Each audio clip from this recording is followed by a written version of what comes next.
আমরা এর আগেও দেখেছি যে যতটুকু স্কারমিশেস বা এই ধরনের এঙ্গেজমেন্ট হয়েছে, গ্রামবাসীরা বা local people had a big role to play. আমরা যদি বিডিআর, বিএসএফ এর বা অন্যান্য অ্যাসপেক্টসও আমরা বলি, historically also it says that they had a big role to play. এর পাশাপাশি আমরা অলরেডি কিছুটা ডিসকাশন করেছি আমাদের রিজনাল সিকিউরিটি কোলাবোরেশন অ্যাসপেক্টস গুলা। আমরা যদি ইন পার্টিকুলার আমাদের বে অফ বেঙ্গলের কথা বলি, আপনি বিভিন্ন ব্লকের কথা বলেছেন, যেমন এখন বিমস্টেক নিয়ে কথা হচ্ছে, আসিয়ান নিয়ে কথা হচ্ছে, you talked about SAARC revival.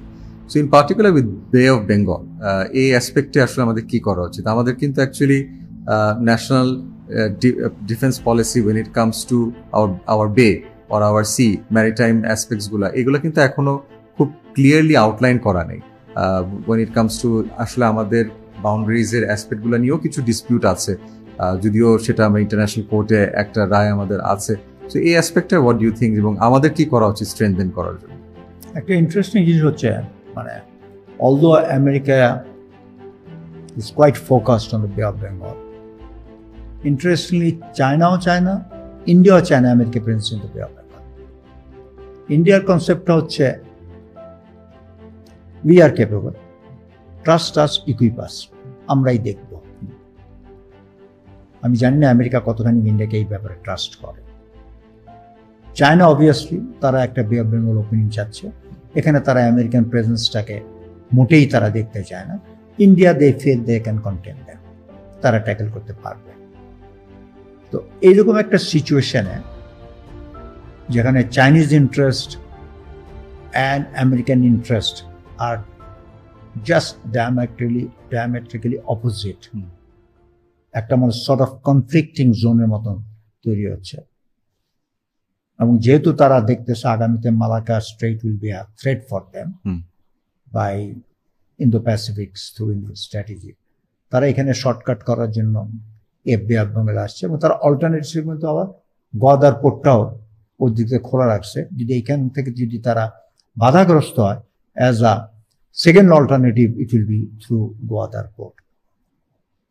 From Chinese strategy, I said they are doing their best to ensure their exports and imports are uninterrupted by any of these competing forces.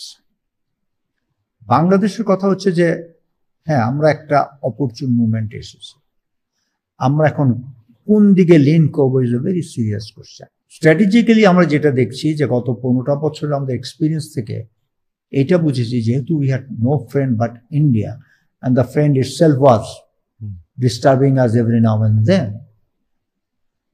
আমাদের একটা স্ট্র্যাটেজিক পার্টনারশিপ অবশ্যই দরকার, যাতে করে এইরকম একচেটিয়া ভাবে যাতে আমাদের পার্শ্ববর্তী দেশ আমাদের সব কিছুতে নাক গলাতে না পারে।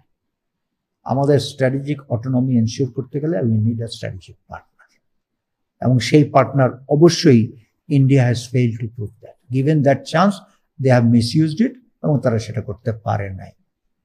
এখন আগামীতে আমাদের কাদের, এখন আমার কাছে রয়েছে, then I am left with China and America.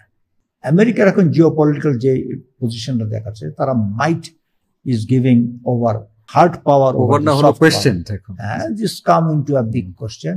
At the same time কিন্তু America is also quite exhausted.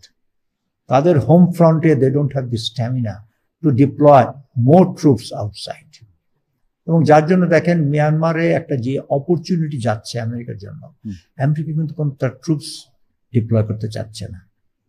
They want to get the thing done through other allies এই রিজনে, as opposed to deploying their own troop. নিজের troops তারা করতে চাচ্ছে না এটা। Even Iran, they have not engaged. They have not engaged, এবং তাদের they flew all the way from their own homeland এসে থেকে। তো আমেরিকা বোঝা যাচ্ছে they are little tired of getting physically involved everywhere in Asia. তারা যতখানি পারছে, এবং তার জন্যই কিন্তু এই যে বর্তমান tariff war is an alternate to their physical involvement in the military war. It is in other way trying to create the pressure without deploying or putting a foot soldier on the ground.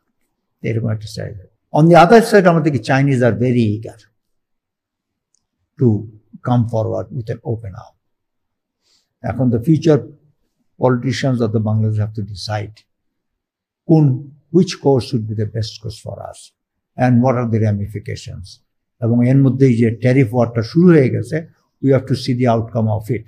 এবং আমার মনে হয় this tariff war has been quite untimely if I have been an American, because this is indirectly pushing us towards China, a situation like this.